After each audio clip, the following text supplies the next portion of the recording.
So let's talk about Windows Disk Encryption and Bitlocker. For whole disk encryption, and for most people with Windows 7, Windows 8, 8.1 and 10, I would actually recommend Microsoft's own Bitlocker. You are using Windows, so I make an assumption that your privacy and anonymity needs are only moderate or low.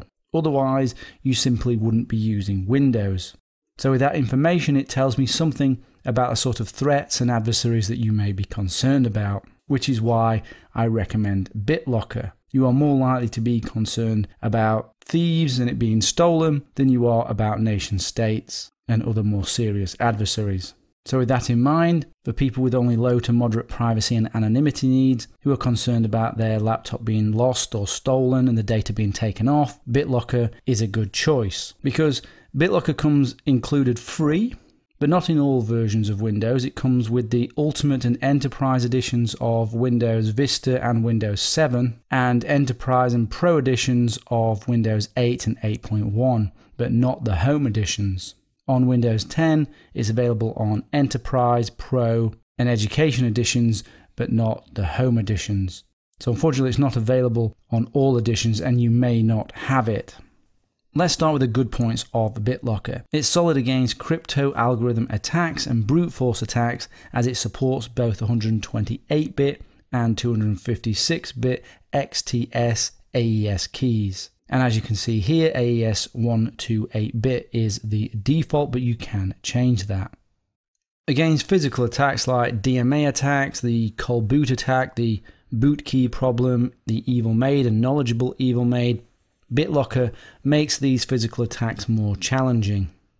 Bitlocker supports the Trusted Platform Module, or TPM, which you can see here. This was devised by the Trusted Computing Group, TCG. A TPM is a protected and encapsulated microcontroller security chip installed on the motherboard that provides a theoretical safe haven for storing and processing security-intensive data such as keys, passwords, and digital certificates. The TPM should make it much harder to access crypto data without proper authorization. It allows for accelerated and storage processing of cryptographic keys, hash values, and pseudo-random sequences. You would obviously need a device, a laptop, that has one of these TPM chips in order to take advantage of this protection when you're using Bitlocker. The screen you can see here is one of the configuration options that you have within Bitlocker to choose your TPM settings. TPM helps enable a secure boot process and helps release the secret key only after confirming the integrity of the bootloader, which is a defense against the evil maid and knowledgeable evil maid and attacks around the boot process. I would say a TPM helps delay a physical attack. It does not stop it. Bitlocker supports pre-boot authentication with multiple keys, multi-factor, which helps mitigate cold boot and evil maid attacks. Bitlocker offers these combinations of authentication methods that you can see here in front of you. These are separate from the operating system username and password that you would use. These are purely for Bitlocker and Bitlocker authentication. So this means that these must be shared with all users of the device that is using Bitlocker. There are no individual logins for Bitlocker. So if you use a password, for example, as your method of encrypting Bitlocker, then all users of that device will need to know that same password. And if you look at that list there, there's actually 3 modes of operation that you can use. So first is the transparent operation mode, or when you're using just the TPM only. If you have a TPM, by default, the Bitlocker secret key is stored in the TPM and it doesn't require the user to enter a password when booting up. The user simply switches on the device, logs into Windows as normal with their username and password, but they are not providing any authentication information as input into Bitlocker. That comes from TPM. This is because when using TPM only mode, the secret key used for disk encryption is stored encrypted in the TPM and is released to the OS loader if the early boot files appear to be unmodified. This is an implementation of a static root of trust measurement, a method specified by the Trusted Computing Group. With TPM only mode, your disk will auto-magically unlock just by switching on the device, which you don't really want at all. An attacker with physical access would still need to enter a username and password to log into the operating system to get access to the files, but because the disk is decrypted, the secret key is in memory, so can be extracted using the attack methods that we've already discussed, such as the cold boot attack, evil maid attack, and so on. So that's a TPM and TPM only mode. Then you have user authentication mode, which requires the user to provide either a PIN or a password to the pre-boot environment to authenticate and decrypt the disk. This is preference over TPM only mode, or is preference with TPM. And then the final method that you have that you can use in combination or on its own is USB startup key mode. A secret startup key can be placed on a USB stick. Then what you do is you insert this into the device when you're booting it up, and this startup key will be used to decrypt the disk. But the BIOS would need to support the reading of USB devices in the pre-OS environment. Not all of them do support this. What you can see here is the YubiKey specification page, and you can see here we've got CCID smart code as one of the features of YubiKey. The startup secret key may be provided by a USB CCID protocol device such as the one we have here, YubiKey. There are many others that support CCID, but this is one of the very popular ones. Using a CCID device such as this is a more secure option than using just a USB with a copy of the startup key on it. This is because the CCID protocol hides the private key using a cryptographic processor embedded in the smart code, which mitigates the secret key from being copied if you just have it on a USB stick.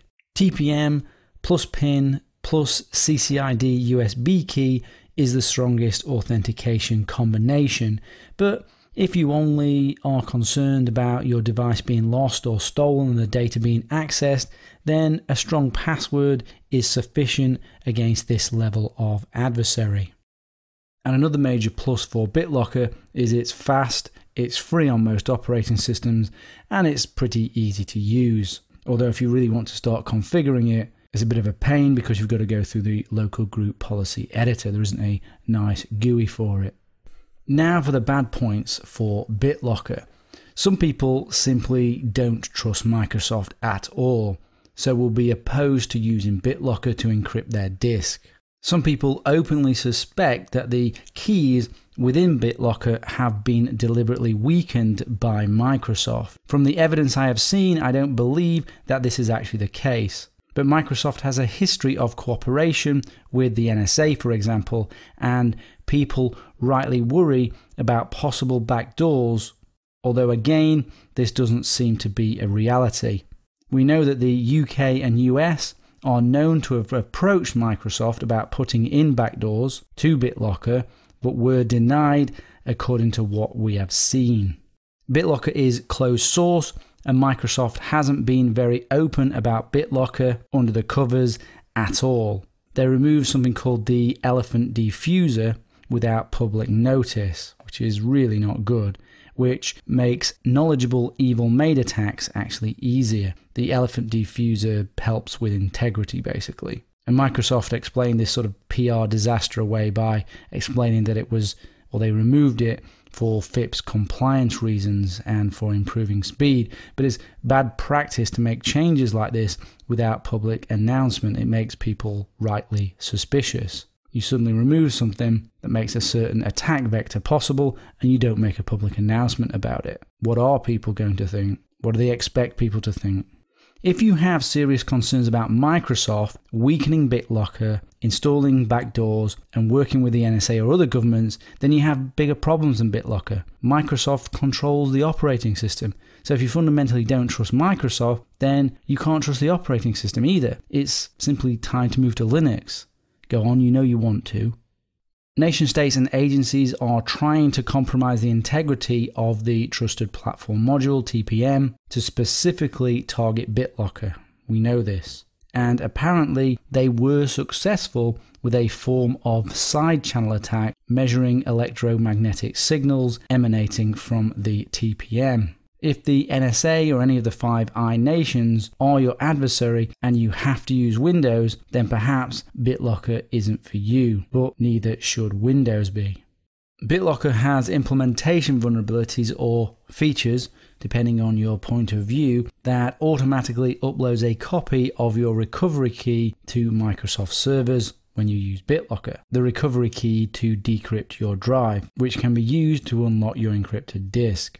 I mean, I can see why they have done this, why they allow this key, this recovery key, to be uploaded to Microsoft servers. It's to protect the average user from forgetting their key and losing access to everything. They would be very upset. But it makes a massive attack vector for an adversary and is not something that anybody who is serious about their privacy would do.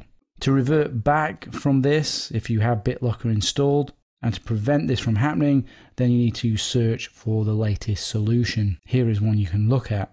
I recommend you don't use a Microsoft account in the first place anyway, not if you care about privacy, which prevents this. You need a Microsoft account in order to have your recovery key uploaded to the servers. And the final negative is that Bitlocker provides no functionality for containers or hidden containers like other options do.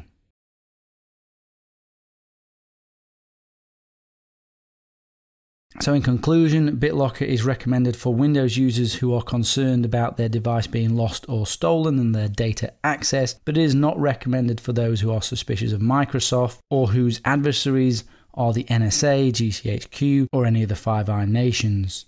So that's my views on Bitlocker, the pros and the cons and the recommendations.